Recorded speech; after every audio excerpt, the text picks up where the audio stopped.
नमस्कार दोस्तों। किसी भी देश के डेवलपमेंट के लिए सबसे ज़रूरी होता है वहाँ की शिक्षा, एजुकेशन। जिस देश की जितनी ज़्यादा एजुकेशन की क्वालिटी, उसका स्टैंडर्ड और लेवल जितना ज़्यादा ऊपर रहेगा, वो देश उतना ज़्यादा डेवलप होता है। इंडिया ने science, missile technology, space, medical science, pharmacy, economics, political science या फिर जिन भी क्षेत्रों में आज ग्लोबल लीडर की सूची में आते हैं, वो सब उसकी शिक्षा के कारण हुआ। वे चाहे विक्रम साराभाई हो, जिन्होंने नासा को सॉरी इसरो को उस मुकाम तक ले गए, या फिर होमी जहांगीर भाभा हो, जिन्होंने भारत के न्यूक्लियर साइंस में एक अहम भूमिका निभाई। फिर अगर हम इंडियन कॉन्स्टिट्यूशन को देखें और भारत की पॉलिटी को देखें, राजनीति को देखें, तो इंडिया के संविधान बनाने वाले डॉक्टर बी आर अम्बेडकर, फिर उनके अलावा और भी मौलाना अबुल कलाम आज़ाद, ये सभी विश्व के सबसे टॉप मोस्ट एजुकेशनल इंस्टीट्यूट से एजुकेशन लेके आए थे, तथा ये इन्हें एजुकेशन का ग्लोबल एक्सपोजर प्राप्त हुआ, जिस वजह से वे जो ग्लोबल टॉप एजुकेशन हुआ करती थी, उससे जो इन्हें सीखना मिला, उन्होंने इसे भारत की राजनीति तथा भारत के संविधान बनाने में उसे उपयोग में लाया। और फिर आगे चल के जो बड़े महान राजनीतिक नेता हुए, जवाहरलाल नेहरू, लाल बहादुर शास्त्री, महात्मा गांधी, फिर पी.वी. नरसिम्हा राव, या फिर अपने भारत के एग्रीकल्चर के सेक्टर में योगदान देने वाले, जिन्होंने एक वक्त हुआ करता था जब भारत में लोग भूखमरी से लाखों जाने जाया करती थी। लेकिन फिर ग्रीन रिवॉल्यूशन को की पॉलिसी को फ्रेम करने वाले थे डॉक्टर एम.एस. स्वामीनाथन, जो कि एक साइंटिस्ट थे और एक एग्रीकल्चरिस्ट थे, जिन्होंने भारत को एक फूड प्रोडक्शन के मामले में आत्मनिर्भर बनने में अहम भूमिका निभाई, तथा उन्हीं के योगदान से आज भारत एक एग्रीकल्चर एक्सपोर्टिंग कंट्री है। फिर अगर हम भारत के अर्थशास्त्र को देखें तो पी.वी. नरसिम्हा राव, फिर मनमोहन सिंह, और फिर आगे चल के और अ, रघुराजन, जिन्होंने ये रिजर्व बैंक ऑफ इंडिया तथा उनके अन्य भी योगदान रहे। फिर अगर हम मिसाइल टेक्नोलॉजी देखें तो डॉक्टर ए.पी.जे. अब्दुल कलाम, जिन्होंने भारत को उसके डिफेंस और मिसाइल टेक्नोलॉजी में इतना आत्मनिर्भर बनाया, और आज हमारा भारत डिफेंस के बैकग्राउंड में एक आत्मनिर्भर बनने की ओर है, तथा एक्सपोर्ट हब बनने वाला है कुछ सालों में। डिफेंस के सेक्टर में बहुत से रिसर्च इस वक्त जारी है। तो ये वो सब संभव हो पाया जो देश के टॉप लीडर्स थे, स्टेटमेंट्स थे, जिन पॉलिसी मेकर्स तथा थिंकर्स, इन सभी को इतनी हाई लेवल तथा टॉप क्वालिटी एजुकेशन प्राप्त हुई, जिसका उन्होंने उपयोग किया देश को बनाने में, और उन्होंने आज देश को टॉप लीडर्स, ग्लोबल लीडर्स की सूची में ला के खड़ा किया। हालांकि भारत की शिक्षा नीति में बहुत से खामियां हैं, जैसे कि जो एजुकेशन है वो आज सिर्फ अर्बन और सेमी अर्बन एरिया तक ही लिमिटेड है। जो ग्रामीण इलाके रहते हैं, यहाँ के छात्रों को उस लेवल की शिक्षा नहीं प्रदान हो पाती जो एक एक मानव के ओवरऑल डेवलपमेंट के लिए ज़रूरी होता है। फिर इसके अलावा ऐसे बहुत सी संख्या है जो कि सोशो इकोनॉमिकली बैकवर्ड होते हैं, इस वजह से उन्हें शिक्षा लेने का अवसर ही प्राप्त नहीं हो पाता। इसे देखते हुए भारत की सरकारों ने बहुत से बदलाव किए ताकि भारत की शिक्षा हर किसी तक पहुंचाई जाए। तो इसी में से एक एक बहुत ही बड़ी नीति बनाई गई पिछले वर्ष जुलाई 2020 में, नेशनल एजुकेशन पॉलिसी, जो अब तक की तीसरी तीसरी नेशनल एजुकेशन पॉलिसी है। इसके पहले दो पॉलिसी आई 1968 और फिर 1986, और उसके बाद आज 30 सालों बाद भारत की एजुकेशन पॉलिसी में बदलाव आया। तो जो 2020 की ये पॉलिसी है, ये इसके पहले जो आई थी 30 वर्षों में इतने परिवर्तन आए देश में। देश के एजुकेशन के फील्ड में टेक्नोलॉजी नई डेवलप हुई, इंफॉर्मेशन टेक्नोलॉजी डेवलप हुई, लोग डिस्टेंस लर्निंग ऑनलाइन प्लेटफॉर्म का प्रचलन बढ़ते जा रहा है, फिर नई नई टेक्नोलॉजी, नए नए कैरियर ऑप्शन जनरेट हो रहे हैं। तो इन सब से लोगों को अवगत कराने के लिए तथा इसे जो भी नए नए अपडेट होते रहते हैं उसे एजुकेशन का एक पार्ट बनाने के लिए नेशनल एजुकेशन पॉलिसी ने बहुत से प्रारूप रखे हैं। तो NEP 2020 का सबसे मुख्य एम है कि भारत को ग्लोबल नॉलेज सुपर पावर बनाना।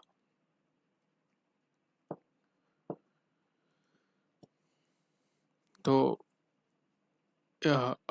भारत की नेशनल एजुकेशन पॉलिसीज़ में बहुत से पॉइंट्स दिए हुए, उसे हम दो ब्रॉड पॉइंट्स में डिवाइड कर सकते हैं। एक तो हो सकता है स्कूल एजुकेशन और दूसरा हो सकता है हायर सेकेंडरी या फिर हायर एजुकेशन।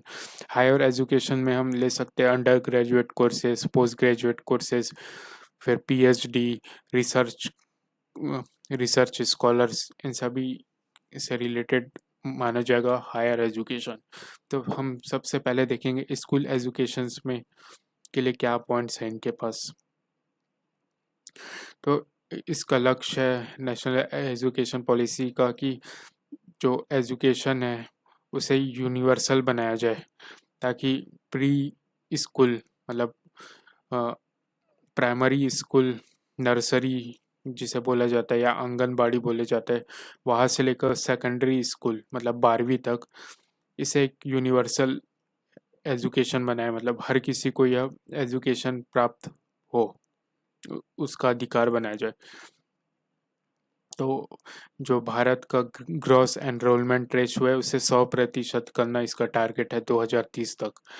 तो इसका एक इसके टारगेट के तहत भारत के लगभग 2 करोड़ छात्र है वो वापस स्कूल में आ सकेंगे, जो कि अपने सोशल इकोनॉमिक कंडीशंस के कारण ड्रॉप आउट हो गए थे। तो उन सभी को वापस मेन स्ट्रीम एजुकेशन मुख्य धारा में वापस जोड़ा जाए। फिर अब तक जो भारत का एजुकेशन सिस्टम स्कूल एजुकेशन था वो कैसा था, 10+2 सिस्टम, मतलब कि इसमें प्री प्राइमरी एजुकेशन को एक इनफॉर्मल दर्जा दिया जाता था या उसे एजुकेशन का पार्ट नहीं माना जाता था। लेकिन प्री प्राइमरी में हो सकते हैं आंगनबाड़ी, फिर नर्सरी, PP1 PP2, इन सभी को प्री प्राइमरी में। तो इसे रिप्लेस करके अब बनाया जा रहा है 5+3+3+4 सिस्टम, जो कि एज ग्रुप होगा 3 से 8 साल वालों को 5 साल की शिक्षा, फिर उसके आगे चल के 8 से 11 साल वालों को 3 साल की शिक्षा, 11 से 14 वर्ष के आयु के बालकों को 3 वर्ष, फिर उसके आगे 14 से 18 4 वर्ष। तो इस सिस्टम के अनुसार जो 3 से 4 वर्ष के आयु के छात्र होते हैं, जिन्हें आंगनवाड़ी तथा प्री स्कूल के छात्र माना जाता है, उसे अब एक फॉर्मल स्कूल करिकुलम के रूप में बनाया जाएगा, क्योंकि दुनिया भर के बड़े बड़े शोध कार्य तथा बड़े बड़े स्टडीज में यह पाया गया कि 3 से 6 वर्ष की उम्र एक मानव के मस्तिष्क के डेवलपमेंट, उसके ओवरऑल कॉग्निटिव डेवलपमेंट के लिए बहुत ही इम्पोर्टेंट वक्त होता है। तो इस शिक्षा नीति के अंतर्गत 12 साल की शिक्षा में 3 साल के आंगनवाड़ी और प्री स्कूलिंग का भी प्रारूप है। फिर जो 10वीं और 12वीं के बोर्ड एग्ज़ाम होती है उसे इजी बनाना और ज़्यादा कॉम्पिटेंट बनाना। आज के वक्त में फैक्ट लर्निंग से ज़्यादा, या फिर रूट लर्निंग बोला जाता है जिसे, या फिर डेटा लर्न कर देना, उससे ज़्यादा इम्पोर्टेंट है कि हम चीज़ों को एनालाइज कर पाए तथा उसे लॉजिकली सॉल्व कर पाए। तो इस हिसाब से भारत की आगे की किस तरीके से भारत की जो एग्ज़ाम है वो इस तरीके से बनाया जाए कि उसमें हमारी तर्क क्षमता, हमारे analytics analytic skill, logical skill, ये सब के बेस पे हमारा रिपोर्ट कार्ड बने। फिर जो जो स्कूल है, स्कूल के की और स्कूल की व्यवस्था, स्कूल किस प्रकार काम हो रहा है, उसका मैनेजमेंट, उसका गवर्नेंस कैसे हो रहा है, यह देखना। और साथ ही साथ जो स्कूल में अब तक उसमें एग्ज़ाम्स के थ्रू जो छात्रों का रिपोर्ट आता था उसे एक नया सिस्टम पे ढाला जा रहा है। और साथ ही साथ जितने भी प्राइवेट और पब्लिक स्कूल होगी सभी को रेगुलेट करने वाले एक इंडिपेंडेंट अथॉरिटी बनाई जाएगी। अब तक क्या होता है कि पब्लिक स्कूल्स पे उतना ज़्यादा रेगुलेशंस नहीं होता है, जब सॉरी प्राइवेट स्कूल में रेगुलेशन उतना ज़्यादा नहीं होता है, लेकिन जो पब्लिक स्कूल्स पे जो रेगुलेशंस होते हैं वो गवर्नमेंट की ही किसी डिपार्टमेंट, एजुकेशन डिपार्टमेंट के ही लोग उस पे काम कर रहे हैं। तो इससे बहुत ज़्यादा राजनीति होती है तथा सरकारी कार कामकाज में बहुत ज़्यादा बहुत जटिलताएं होती है, जिस कारण से स्कूल एजुकेशन में बहुत ज़्यादा इफेक्ट पड़ता है। और फिर अगर हम प्राइवेट स्कूल में देखें तो वहाँ मनमानी फीस ली जाती है तथा वह मनमाना मनमाने तरीके से नए नए रूल्स एंड रेगुलेशंस किए जाते हैं। तो इन सभी को कंट्रोल करने के लिए, चाहे वह सरकारी पब्लिक स्कूल हो या फिर प्राइवेट स्कूल हो, सभी को एक समान मान के उनको रेगुलेशन करने की जिम्मेदारी एक नई इंडिपेंडेंट अथॉरिटी की होगी जिसे बनाया जाएगा। फिर नेशनल एजुकेशन पॉलिसीज जोर देती है कि हमारा जो फाउंडेशन है, कि हमारी नींव है उसे मजबूत बनाई जाए, उसकी लिटरेसी तथा हमारे आंकड़े न्यूमरेसी को, मतलब कि फाउंडेशनल लेवल पे जितनी एजुकेशन है, बेसिक एजुकेशन है, वो हर किसी तक हो और वो क्वालिटी एजुकेशन हो, यह इसका प्रारूप है।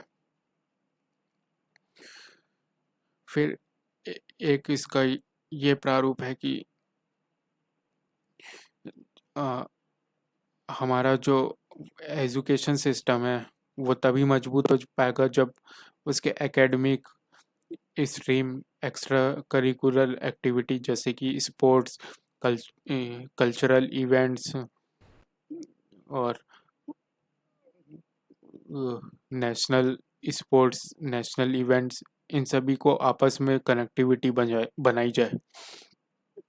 तो एकेडमिक एजुकेशन जो कि थ्योरेटिकल एजुकेशन होता है उसे हमें एक्स्ट्रा करिकुलर एक्टिविटीज़ जिसमें प्रैक्टिकल्स होता है उन सभी के बीच में एक मिक्स संगम हो, और फिर साथ ही साथ वोकेशनल ऑप्शंस भी हो।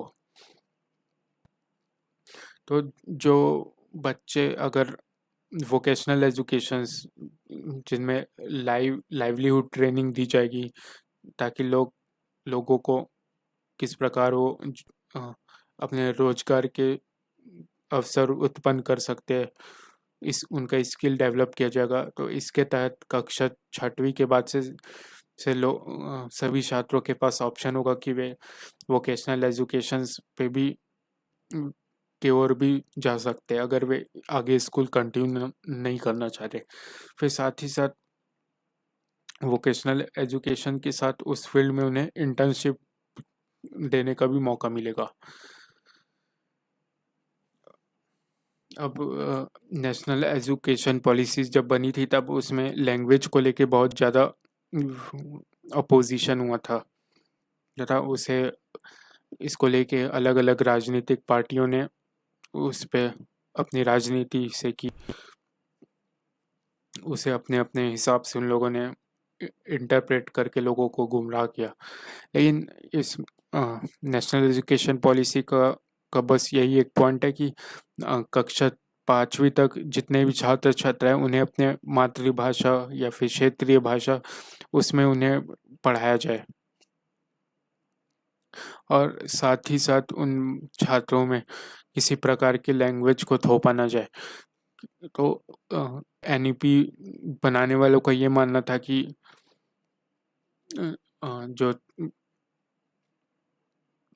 व्यक्ति अपने क्षेत्रीय भाषा या जिस भाषा का वो प्रयोग बचपन से करता आ रहा है उसमें अगर उसे एजुकेशन दी जाए तो उनका स्टैंडर्ड तथा उनकी जो ग्रैस्प करते हैं जो कुछ भी है तो उसे एब्जॉर्व करने की क्षमता उनमें ज़्यादा बढ़ जाती है एज़ कम्पेयर टू कोई दूसरा उन पे कोई नया लैंग्वेज के थ्रू उनको पढ़ाया जाए। और यही आपने देखा होगा जैसे कि अन्य देश देखे जैसे कि चाइना में, तो चाइना में पूरे स्कूल से लेके ग्रेजुएशन फिर आगे रिसर्च तक और फिर जो जटिल सब्जेक्ट है इंजीनियरिंग फिर मेडिकल साइंस या फिर जितने भी कॉम्प्लेक्स सब्जेक्ट है वो सब उन्हें चाइनीज़ की मैंडेरियन लैंग्वेज में पढ़ाए जाते हैं। फिर इसके अलावा जापान में भी इसी तरीके की जापानीज़ भाषा में पढ़ाया जाता है। फिर अगर आप यूरोप में जाएंगे तो यूरोप के अंदर 30 से ज़्यादा अलग अलग देश है और सबकी अलग अलग उनकी लैंग्वेज है। फ्रांस के लोग फ्रेंच बोलते हैं, जर्मनी के लोग जर्मन में बात करते हैं, फिर ऊपर नॉर्वे के लोगों की अलग लैंग्वेज होती है, डेनमार्क के लोगों की अलग, स्विट्ज़रलैंड वालों की अलग लैंग्वेज होती है, इटली वालों की अलग और स्पेन वालों की अलग लैंग्वेज। और जितने भी वहाँ छोटे छोटे देश हैं सबकी अलग अलग लैंग्वेज है, लेकिन फिर भी वहाँ उनके क्षेत्रीय भाषा उनके मातृभाषा का बहुत ज़्यादा प्रचलन होता है। वहाँ साइन बोर्ड भी उन्हीं के लैंग्वेज में होते हैं और उनकी पूरी शिक्षा उन्हीं के लैंग्वेज में प्रदान की जाती है। तो इसी को देखते हुए भारत ने भी ऐसा करना चाहा है।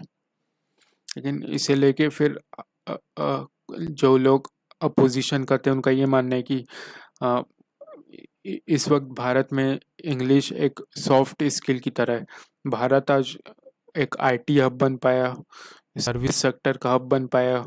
आज लोग जो बड़ी बड़ी कंपनियां हैं वो यहाँ के लोगों को इसलिए हायर करती है क्योंकि यहाँ पर अमेरिका के कंपनीज या फिर अन्य ग्लोबल कंपनियां यहाँ इसलिए आती है क्योंकि इंग्लिश एक ग्लोबल लैंग्वेज है।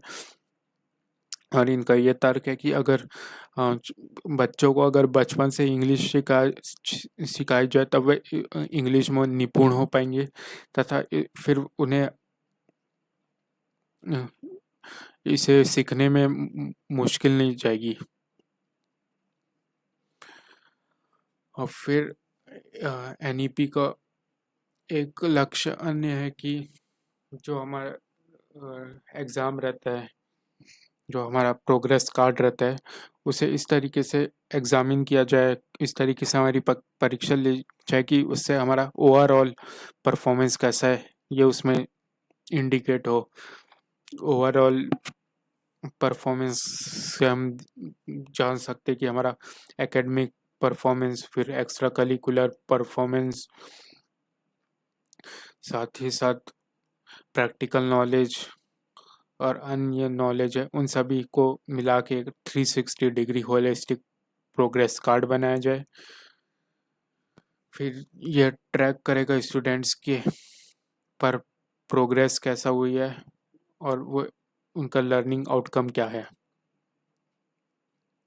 फिर इस नीति के अंतर्गत जो टीचर्स के एजुकेशन, मतलब कि शिक्षक किस तरीके से अपनी शिक्षा को प्रदान करते हैं, तो उनके पढ़ाने के लेवल को अपग्रेड किया जाए, उनको एक बेसिक मिनिमम स्टैंडर्ड होना चाहिए उनका, तथा उनके उनके टीचिंग में क्वालिटी होना चाहिए। इसे लेके एक नया नेशनल करिकुलम फ्रेमवर्क बनाया जाएगा टीचर्स के लिए, जिसे नाम दिया गया NCFTE, जो कि फॉर्मुलेट किया जाएगा NCTE के द्वारा, national council for teachers education, जो कंसल्ट करेंगे national council of educational research and training NCERT के साथ।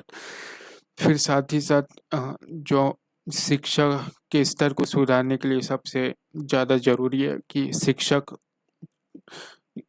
शिक्षक के पास बहुत अच्छा ज्ञान हो तथा उनके पढ़ाने की क्वालिटी अच्छी हो।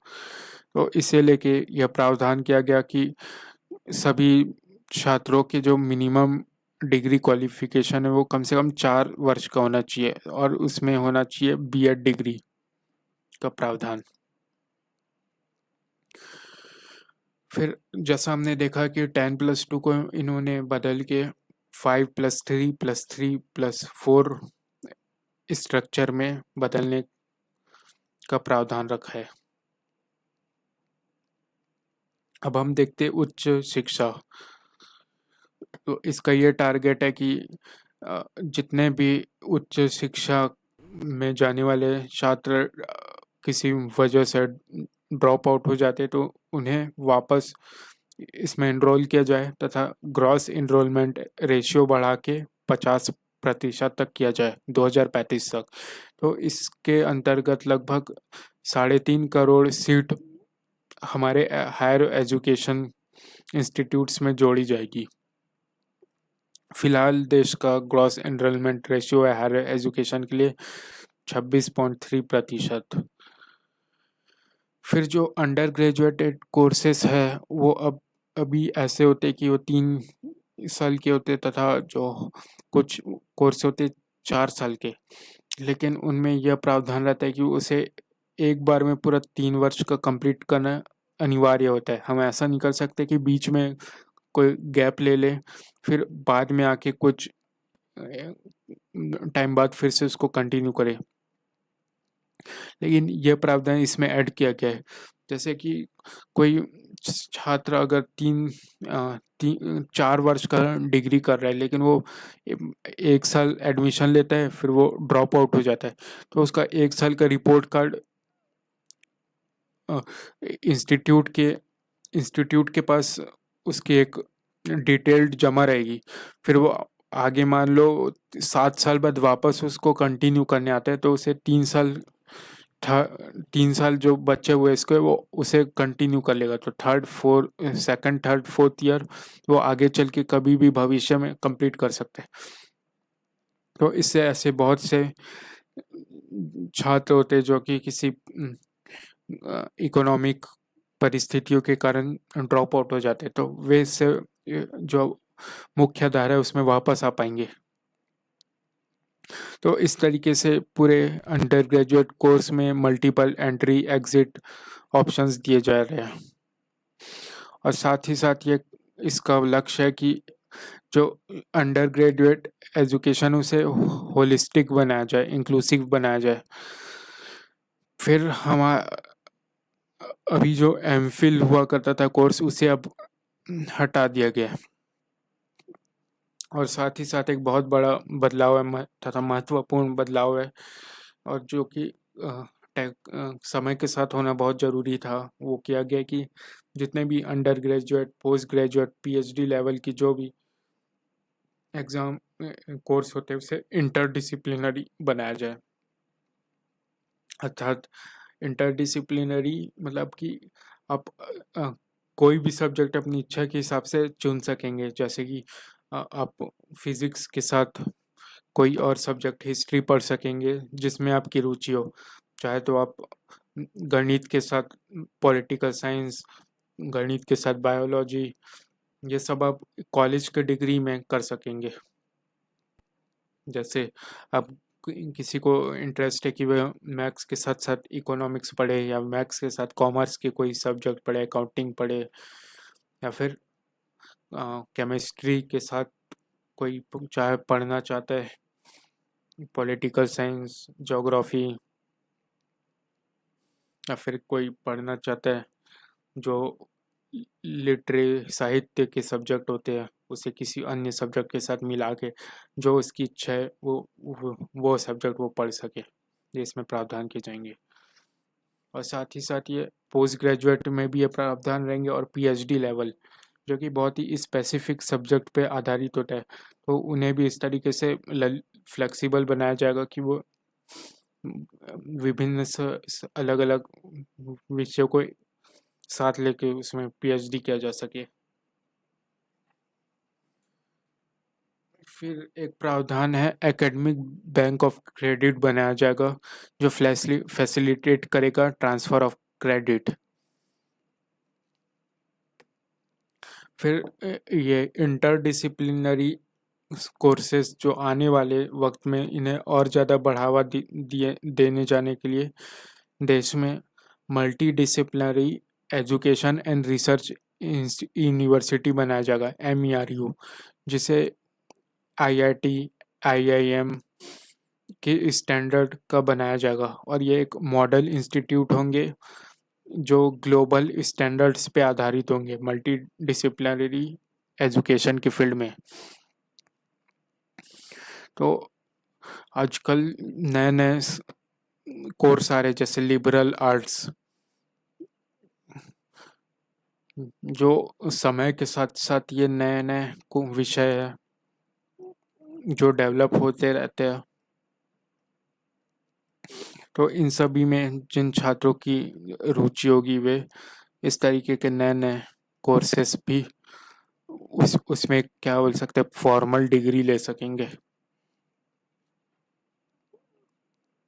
अब एक नेशनल रिसर्च फाउंडेशन बनाया जाएगा जो कि एक एपेक्स बॉडी होगी जो देश में एक स्ट्रॉन्ग रिसर्च शोध के कल्चर को बढ़ाया जाएगा तथा देश की रिसर्च कैपेसिटी बिल्डिंग को बढ़ाया जाएगा। क्योंकि अगर जितने भी आविष्कार होते हैं, इनोवेशन होते हैं, तथा जितनी भी टेक्नोलॉजी है वो आगे चल के और ज़्यादा विकसित हो पाती है, वो सभी संभव हो पाता है उस टेक्नोलॉजी पे और ज़्यादा शोध करने से। किसी विषय पर हम जितना ज़्यादा शोध करेंगे उसकी हम उतनी ज़्यादा बारीकी को समझ पाएंगे तथा उसे हम अपने व्यक्तिगत तथा अपने प्रैक्टिकल लाइफ में उतना ज़्यादा उसे अप्लाई कर सकेंगे। तो इसे देखते हुए नेशनल रिसर्च फाउंडेशन को एक एपेक्स बॉडी का दर्जा दिया जा रहा है। आने वाले समय में रिसर्च शोध कार्यों को ज़्यादा बढ़ावा दिया जाएगा तथा रिसर्च के कार्यों में जो स्पेंडिंग होती है गवर्नमेंट की उसे और ज़्यादा बढ़ाई जाएगी। तो दुनिया में सबसे ज़्यादा रिसर्च पे स्पेंड करने वाला देश है इज़राइल, फिर आते US, और फिर यूरोप के कुछ देश है। ये रिसर्च पे अपने GDP का एक अच्छा अमाउंट खर्चा करते हैं। लेकिन इंडिया में स्थिति फिलहाल बहुत दयनीय है। देश में रिसर्च का माहौल नहीं है, इसलिए यही कारण है कि देश आज टेक्नोलॉजी के फील्ड में पिछड़ता गया तथा वो अपने आप को अपडेट नहीं कर पाया क्योंकि यहाँ पर रिसर्च इंफ्रास्ट्रक्चर मौजूद नहीं है। तो इसे इन गलतियों को सुधारने का प्रयास किया जा रहा है इस NEP के द्वारा। फिर देश में एक higher education commission of India बनाया जाएगा जो एक एकमात्र अम्ब्रेला ऑर्गेनाइजेशन होगा सारे उच्च शिक्षा के लिए। लेकिन जो मेडिकल और लीगल एजुकेशन है उसके लिए एक अलग बॉडी बनाई जाएगी। फिर देश के जितने भी पब्लिक और प्राइवेट एजुकेशन इंस्टीट्यूट है उन्हें रेगुलेट किया जाएगा एक ही लॉ से, और उन सभी के लिए एक ही स्टैंडर्ड होंगे। तो ऐसा ना हो कि प्राइवेट इंस्टीट्यूशन अपनी मनमानी के हिसाब से वे लोगों को डिग्री दे रहे हैं तथा वहाँ कोई नियम कानून का वहाँ कोई पालन करने वाला नहीं है। इससे बचने के लिए पब्लिक तथा प्राइवेट सभी जगह इक्वल लॉ का रेगुलेशन किया जाए। फिर ये जो higher education commission of India है उसके अंतर्गत चार वर्टिकल बॉडीज होंगी जिनका कार्य होगा देश के स्टैंडर्ड को सेट करना, मतलब शिक्षा के स्तर उसका लेवल है उसे एक मिनिमम एजुकेशनल लेवल फिक्स करना। फिर किस तरीके से फंडिंग की जाए उसके लिए एक अन्य, फिर किस तरीके से स्कोरिंग दी जाए, कैसे हम मार्क्स को लोगों का एग्ज़ाम किस तरीके से कंडक्ट किया जाए, उसमें क्या बदलाव लिया जाए, ये एक है। और फिर क्या रेगुलेशन करने की आवश्यकता है देश में, इसके लिए एक अन्य बॉडी रहेगी। ये सभी higher education commission of India के अंतर्गत कार्यरत होगी। तो रेगुलेशन करने के लिए वहाँ के लॉ, रूल्स तथा नॉर्म्स सभी को का अच्छे से पालन करवाने के लिए national higher educational research council का गठन किया जाएगा। फिर देश के स्टैंडर्ड सेटिंग, देश के एजुकेशन के स्तर, उन सभी को सेट करने के लिए जनरल एजुकेशन काउंसिल बनाया जाएगा। फिर सभी की फंडिंग, इन एजुकेशनल इंस्टीट्यूट्स की फंडिंग, रिसर्च पीएचडी के लिए फंडिंग, इन सभी के लिए हायर एजुकेशन ग्रांट काउंसिल का निर्माण किया जाएगा, जो फंडिंग के साथ साथ लोगों को स्कॉलरशिप तथा फेलोशिप के भी कार्य को अंजाम देगा। फिर किस तरीके से उनकी परीक्षा ली जाए इसके लिए नेशनल एक्रेडिटेशन काउंसिल का गठन किया जाएगा। अब अभी ये होता है कि जितने भी कॉलेज आपने देखे होंगे वे सभी किसी यूनिवर्सिटी से एफिलिएटेड होते हैं, तो जिसके कारण ये कॉलेज को यूनिवर्सिटी के हिसाब से चलना होता है। तो आने वाले 15 सालों में ये सिस्टम को ख़त्म किया जाएगा और इसकी जगह उनको क्या दी जाएगी, ग्रेडेड ऑटोनॉमी दी जाएगी। और फिर आने वाले वक्त में यह एक्सपेक्ट किया जाएगा कि ये सभी कॉलेज या तो वे ऑटोनॉमस डिग्री ग्रांटिंग कॉलेज बन जाए, मतलब कि वे स्वचालित कॉलेज बन जाए, या फिर वे किसी यूनिवर्सिटी के कंस्टिट्यूएंट कॉलेज, मतलब वो यूनिवर्सिटी का ही वो एक हिस्सा बन जाए, ये होगा। अब कुछ हमने अब तक देखे स्कूल एजुकेशन और हायर एजुकेशंस के प्रावधान। अब इसके अलावा भी बहुत से अन्य प्रावधान रखे गए जिसे हम यहाँ पढ़ेंगे। फिर इस एजुकेशन पॉलिसीज़ में डिजिटल टेक्नोलॉजी और नए नए फील्ड जैसे आर्टिफिशियल इंटेलिजेंस, फिर कोडिंग, मशीन लैंग्वेज और जितनी भी नई टेक्नोलॉजीज विकसित हो रही है, इन सभी से छात्रों को अवेयर किया जाए तथा इन्हें देश की शिक्षा का एक अभिन्न अंग बनाया जाए, इस पे कार्यरत किया जा रहा है। तो जानते क्या क्या प्रावधान है इसके अंतर्गत। तो शिक्षा के क्षेत्र में टेक्नोलॉजी को बढ़ावा देना, फिर जो शिक्षक होते हैं उनके एजुकेशन लेवल को बढ़ाना तथा उनके लिए एक मिनिमम स्टैंडर्ड सेट करना, मिनिमम क्वालिफिकेशन सेट करना, और साथ ही साथ अ, जो मेरिटोरियस स्टूडेंट्स होते हैं एवं जो ऐसे स्टूडेंट जिन्हें जो अंडर प्रिविलेज्ड होते हैं उन सभी को आर्थिक मदद देना। फिर प्रोफेशनल एजुकेशन के स्तर को उच्चतम दर्जे का बनाना, ये इसके अंतर्गत है। तो जानते हैं क्या है टेक्नोलॉजी? तो एक ऑटोनॉमस बॉडी बनाने का बनाने की बात की गई है, जिसका नाम दिया गया है नेशनल एजुकेशनल टेक्नोलॉजी फोरम। तो इस बॉडी को बनाने का एक आइडिया यह है कि जो टेक्नोलॉजी होती है उसका उपयोग बढ़ाना, ताकि हमारे लर्निंग, हमारे असेसमेंट और एजुकेशनल प्लानिंग और एडमिनिस्ट्रेशन के लेवल को सुधारा जा सके। तथा टेक्नोलॉजी के थ्रू डिस्टेंस लर्निंग और ऑनलाइन असाइनमेंट, ऑनलाइन रिसर्च, ये सभी को बढ़ावा देता। फिर एक डेडिकेटेड यूनिट बनाया जा रहा है जिसके तहत यह प्रावधान किया गया कि देश के डिजिटल इंफ्रास्ट्रक्चर को बढ़ाना, डिजिटल कंटेंट को बढ़ाना और इस डिजिटल इंफ्रास्ट्रक्चर का यूज़ करके देश की कैपेसिटी बिल्डिंग, छात्राओं की पोटेंशियल, उनकी क्षमताओं को बढ़ाना, या इसका प्रावधान है। तो यह कहा जा रहा है कि टेक्नोलॉजी को जब शिक्षा से जोड़ा जाएगा तो इससे दूर दराज इलाकों तक शिक्षा पहुंच पाएगी, तथा जो सबसे टॉप स्तर की एजुकेशन है उसका एक्सेस हर किसी के पास मौजूद होगा।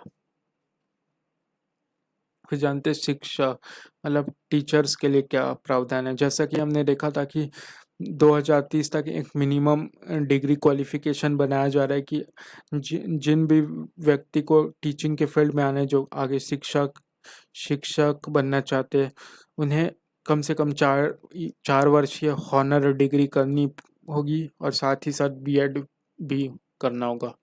अब जानते हैं क्या है फाइनेंशियल सपोर्ट।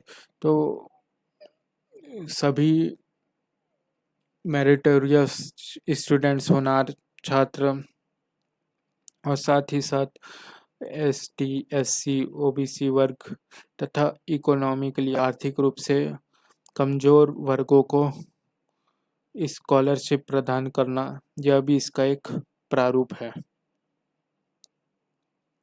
अब जो प्राइवेट इंस्टीट्यूशंस होते हैं, तो अगर हम हायर इंस्टीट्यूट्स में देखेंगे तो जो एमबीए की डिग्री होती है या फिर मेडिकल की डिग्री होती है या इंजीनियरिंग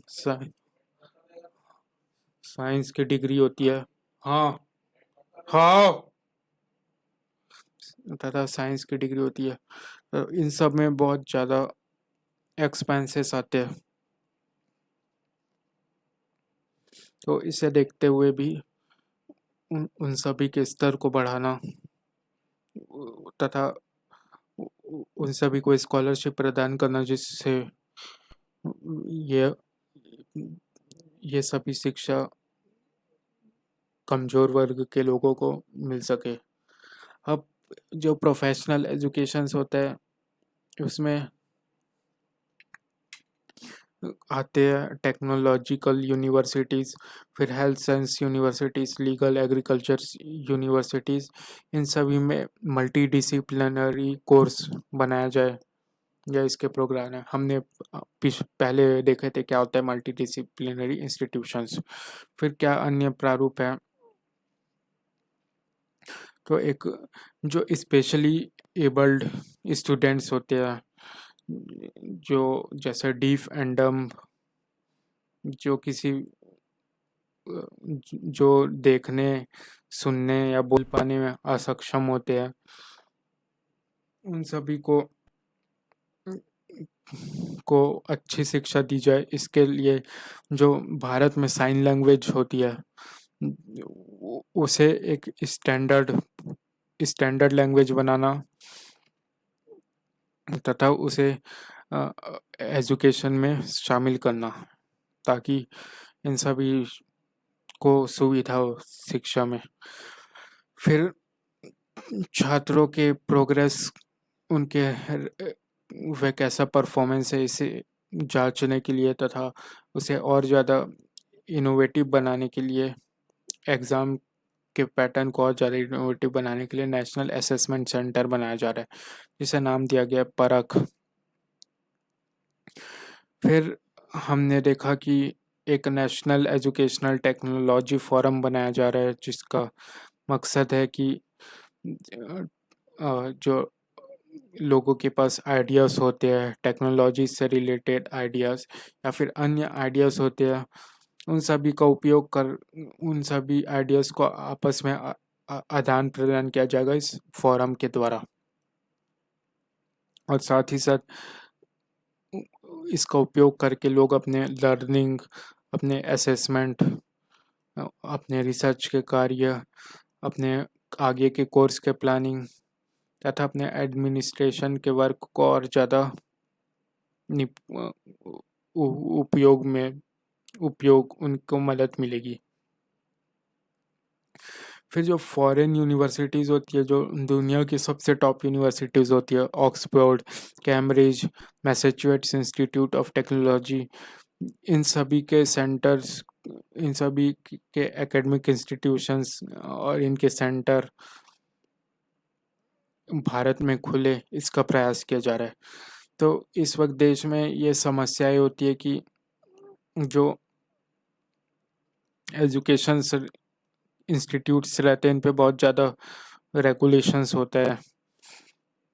तो इस कारण से ये जो टॉप लेवल इंस्टीट्यूट्स है, ये यहाँ आने में हिचकिचाते हैं, क्योंकि ये जो बड़े बड़े इंस्टीट्यूट्स होते हैं, ये चाहते हैं कि इन्हें ऑटोनॉमी मिलनी चाहिए, ताकि वे अपने हिसाब से कोर्स बना सके, अपने हिसाब से वह डिग्री, अपने हिसाब से वह किस तरीके का एग्ज़ाम का पैटर्न हो, ये तय करे।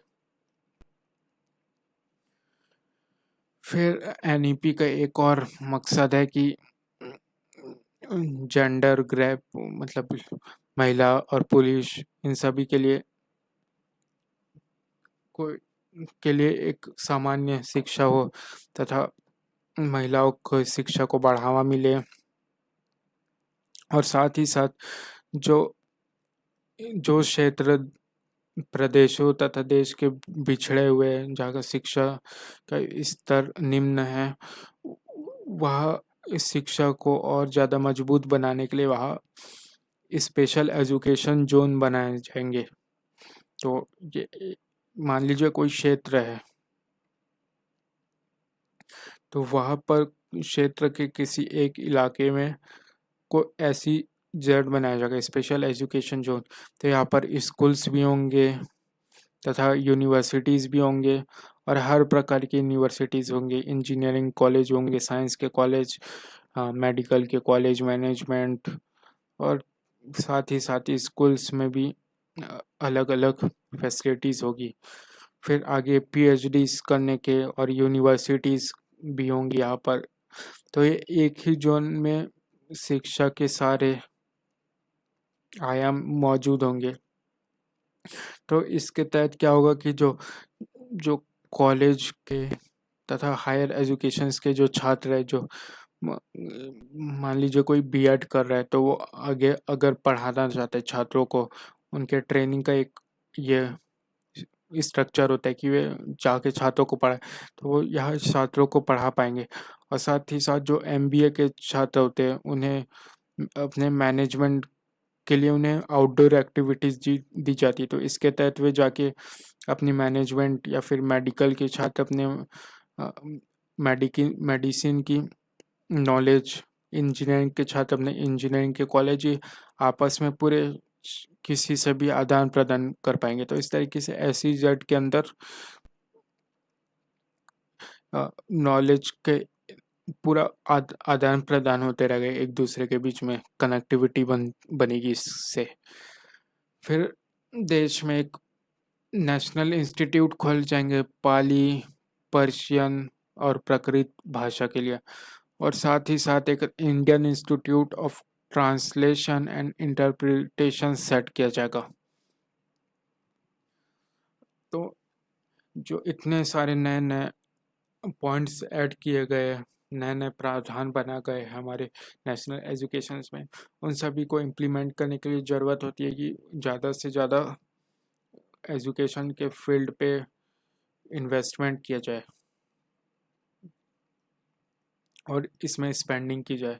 तो इस प्रावधान के अंतर्गत जो यह एम किया गया है कि आने वाले वर्षों में जो देश की जीडीपी का जो कंट्रीब्यूशन होता है एजुकेशन के फील्ड में, उसे 4.6% से बढ़ा के 6% किया जाए देश में।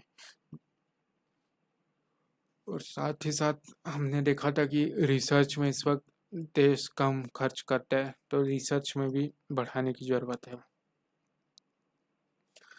तो हमने यह देखा कि देश की नेशनल एजुकेशन पॉलिसीज ये एम करती है कि देश की शिक्षा को एक इंक्लूसिव बनाया जाए, वही हर किसी के लिए उपलब्ध हो, यूनिवर्सल बनाई जाए, और साथ ही साथ ये पार्टिसिपेटरी हो, मतलब वन वे एजुकेशन ना हो, मतलब कि छात्र भी इसमें भागीदार हो, वो इंगेज्ड रहे एजुकेशन में, वे अपने जो भी वे ज्ञान प्राप्त करते, जो भी उनकी लर्निंग होती है, वे उसे सोसाइटी में डिलीवर कर पाए, और साथ ही साथ उसे अपने प्रैक्टिकल लाइफ में इम्प्लीमेंट कर पाए। तो ये हुआ पार्टिसिपेट। फिर होलिस्टिक अप्रोच, अर्थात छात्रों का एक सर्वांगीण विकास हो, वो अपने मस्तिष्क या फिर शिक्षा, अपने एकेडमिक एजुकेशन के साथ ही साथ फिजिकली भी स्ट्रांग हो और सोशली भी स्ट्रांग हो, और जो एक्स्ट्रा करिकुलर एक्टिविटीज़ होती है, कल्चरल प्रोग्राम्स हो, उन सभी में भी वे आगे रहे। तो ये होता है होलिस्टिक अप्रोच। फिर साथ ही साथ जो उन्होंने शिक्षा हासिल की, जो उनके एक्सपीरियंस है, उसे रियल लाइफ में लाया जाए, और साथ ही साथ शोध के कार्यों को बढ़ावा दिया जाए। फिर जो स्टेक होल्डर्स रहते हैं शिक्षा के में, एकेडमिशियंस होते हैं, उन सभी के बीच आदान प्रदान होते रहे, ज्ञान का आदान प्रदान होते रहे। फिर जो शिक्षा के लिए अलग अलग कोर्सेस है, उन सभी में सर्वोच्च सर्वोच्च स्तर हो या बना बनाने की कोशिश की जा रही है। फिर हमारे शिक्षा नीति हमारे शिक्षा के स्तर को ज़्यादा वैज्ञानिक, ज़्यादा टेक्नोलॉजी ओरिएंटेड तथा समय के हिसाब से उसे ज़्यादा अपडेटेड बनाने के ओर अग्रसर है। और ये साथ ही साथ एम करती है कि जो स्कूल एजुकेशंस होता है, तो उसमें जो एक एक छात्र होते हैं, उनके कॉग्निटिव डेवलपमेंट, मतलब कि उनके मस्तिष्क के विकास के साथ ही साथ उन्हें सामाजिक और उनके फिजिकल अवेयरनेस भी बढ़े, हेल्थ अवेयरनेस बढ़े। फिर समाज में क्या चल रहा है, समाज में क्या क्या घटनाएं घटित हुई, क्या नया हो रहा है, राजनीति में क्या हो रहा है, देश की अर्थव्यवस्था कैसे कार्य कर रही है, देश में क्या नए समाचार है, इन सभी के बारे में उनमें जागरूकता रहे। और साथ ही साथ अगर हम जो हमारी एजुकेशन की पॉलिसी, अगर इसे हम इम्प्लीमेंट कर पाने में, उसे लागू कर पाने में अगर बहुत हद तक अगर हम सफल हो पाते हैं, तो इससे एक देश की शिक्षा स्तर बहुत ही उच्चतम दर्जे की बन जाएगी आने वाले सालों में, और हम देश के ग्लोबल नॉलेज हब के रूप में विकसित हो पाएंगे, जो कि एनईपी का एम है कि देश को global super knowledge super power बनाना। तो मोदी जी ने भी अपने भाषणों में बहुत बार इस वर्ड का मेंशन किया कि भारत को विश्व फिर से एक बार विश्व गुरु बनाना। भारत देश दुनिया को शिक्षा की राह दिखाए, लोगों को शिक्षित करे, इस और भारत की शिक्षा तथा देश को बनाना तथा देश में ज्ञान की चेतना को उत्पन्न करना, यह इसका प्रारूप है। आज के लिए इतना ही। धन्यवाद।